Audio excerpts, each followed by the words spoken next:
As I record this, Boris Johnson is the Prime Minister. The Conservative and Unionist Party has lost whatever majority it used to claim. The major English parties are hemorrhaging MPs. That aforementioned Prime Minister is seriously considering contradicting parliamentary sovereignty. And I mention this because it's entirely possible that in the next few days some of that will change. I suppose it's possible that the United Kingdom part of that is what will change. So I feel like it's probably important to anchor this in history. What I want to talk about now, though, is where we go from here. And to my mind, that has to be a second referendum. We have a party at the moment with no manifesto, which is liable to take a significant portion of the vote in any general election. And that whole mess that I've just been talking about means that the opinion polls are all going crazy, which means that we can't go to a general election without having done a referendum unless we want the only thing anyone's voting on to be Brexit. Not to mention the fact that there are certain member states of the European Union that are suggesting that they're going to refuse to extend Article 50 unless we come to them with a plan. But Ed, I hear you interject, we already had a referendum and we voted out. And then you sit back and you smile smugly and nod at whatever person sat next to you that's still willing to make eye contact. Yeah, about that. So the argument is that 52% of people voted leave, so we should leave. But then I'm going to say, yeah, but that's only 37% of registered voters. And then you're going to say, yeah, but we can't count people that didn't vote because we don't know what their opinion was. Yeah, about that. People often talk about how leave wasn't a concrete idea. It's a spectrum of possibilities that people are putting forward in the run-up to the referendum.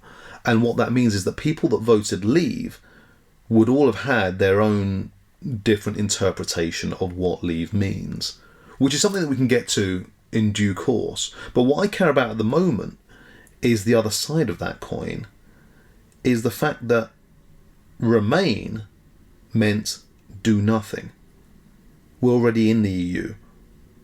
We know what the EU is, and so we know what remaining entails. And it entails just carrying on as we were. So now let's rephrase it as, in 2016, 17,410,742 people voted to leave the European Union. 16,101,241 people voted to do nothing.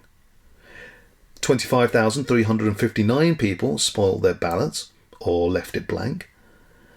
And 12,922,659 people didn't vote. Now, can you honestly tell me there's enough difference between voting for nothing, spoiling a ballot, and not voting, to not put those together when we're comparing it to this supposedly monolithic leave, which we've already established is actually an agglomeration of clearly distinct points of view? And I don't know if I'm right about this, but either way, we have a problem and we need a practical solution for it. And my thought is that if a bad referendum got us into this, then maybe a good referendum can get us out of it. So, was it a bad referendum? Yes, absolutely. In every way, it was a bad referendum. It was ill-conceived. It was illegally executed. Now, Switzerland is a direct democracy of sorts. And they recently overturned a referendum because it turns out the voters had been lied to.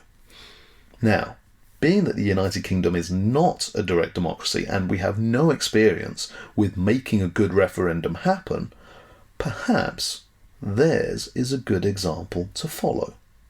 But alright then, why is now going to be any different? Well, because now we have answers. As one politician put it, it may be more sense to have the second referendum after the renegotiation is completed. And indeed, that's a very sensible way to do your referenda. You go to the people and you say, do you want us to invest time, money, effort into striking deals about this thing? And then, having done all your negotiations and figured out how it's going to work, you go back to the people and you say, now that you know what it is, do you like the deals that we've got? When we started this process, we had no idea what potential deals we could be getting out of the EU. But now, we've done the negotiations. We know what the EU is offering us. And that means we can go back to a referendum that looks like this. What should the United Kingdom's relationship with the European Union be in the future? 1. Remain a full member state of the European Union. 2. Leave the European Union under the terms of the deal agreed by Theresa May. Or 3. Leave the European Union with no agreements in place and reneging on all current obligations.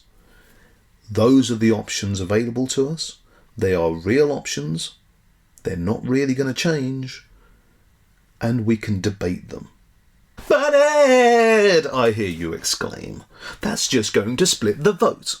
At which point I raise an eyebrow and I look back at the part of the script where the do-nothing votes, the abstentions and the spoilt ballots were all split previously, and you didn't seem to be complaining about that. And then I decide, in the interest of compromise, to fix your problem anyway. Are you familiar with instant runoff voting? For those of you that aren't, what it means is that instead of voting for your favourite option, you vote for your favourite options. And what that means is that if it turns out that you voted for something very unpopular, then we can disregard that vote and go to your second choice and use that as your vote. So let's see how that would play out in the referendum that I've just suggested. Let's say 100 people voted in that referendum. 45 voted Remain, 35 voted No Deal, 25 voted Deal. So we're getting rid of Deal because that was the least popular, but now we can have a look at their second choices. And it turns out that 20 put down No Deal as their second choice, and 5 put down Remain as their second choice. And that means that our final tally is 55 for No Deal and 45 for Remain. What this does is it addresses the fallacy that the people voting Leave in 2016 cared more about the leaving than the implementation. Now, it may well be true that that's what they cared about, but we don't know that unless we go back to the people. And they may say, yes, that is what we cared about, in which case, fine, we carry on. But if either it turns out that people were expecting a great deal, and if they don't get that, they would rather stay with the deals that we have as members of the European Union.